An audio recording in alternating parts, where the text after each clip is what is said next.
ইপিনে ৰাজীৱ ভৱনলৈ অনা হ'ল কংগ্ৰেছ নেতা মৃদুল ইছলামৰ নশ্বৰ দেহ। সভাপতি ভূপেন বৰাৰ লগতে দলীয় সতীৰ্থই জনালে শ্ৰদ্ধাঞ্জলি।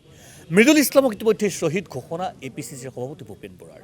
মৃদুল ইছলামৰ মৃত্যুত ৰাজীৱ ভৱনত শোকাকুল পৰিৱেশে বিৰাজ কৰিছে। মৃদুল ইছলামৰ নশ্বৰ দেহত শ্ৰদ্ধাঞ্জলি জ্ঞাপন কৰি ইছলামৰ শিশু নীতিৰ দায়িত্ব গ্ৰহণ কৰাৰ কথা ঘোষণা কৰিছে ভূপেন বৰাই। মৃদুল ইছলামৰ শিশুনীতিৰ পঢ়া শুনাৰ পৰা ভৱিষ্যতৰ জীৱনলৈকে দায়িত্ব গ্ৰহণ কৰিব কংগ্ৰেছে। কি কৈছিল ভূপেন বৰা শুনোৱা হ'ল। এয়া মৃত্যু আমি অথলৈ যাবলৈ দিব নোৱাৰোঁ। তেওঁৰ দুটা ফুল কমলীয়া শিশু আছে।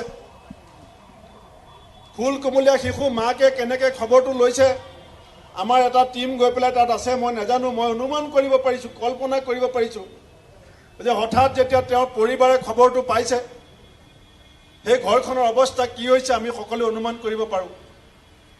কিন্তু দুটা শিশুৰ ভৱিষ্যতক লৈ হিমন্ত বিশ্বৰ নেতৃত্বত বিজেপি চৰকাৰে আজি খেলা কৰিছে। সেই অবুজ শিশু দুটাই হয়তো গমেই পোৱা নাই, বুজিও পোৱা নাই।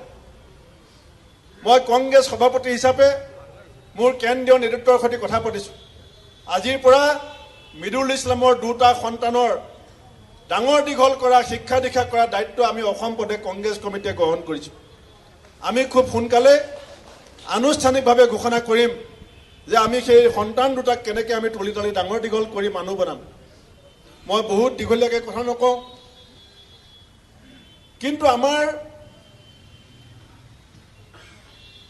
অসমত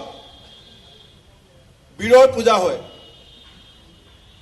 য'ত বীৰৰ পূজা হয় তাত বীৰ জন্ম হয়। আজি কংগ্ৰেছে এজন বীৰ হেৰুৱাইছোঁ। তেওঁৰ শেষ ফুটেজ আছে, একেবাৰে শেষতো কংগ্ৰেছ জিন্দাবাদ কৰি মৃত্যুক আঁকোৱালি লৈছে।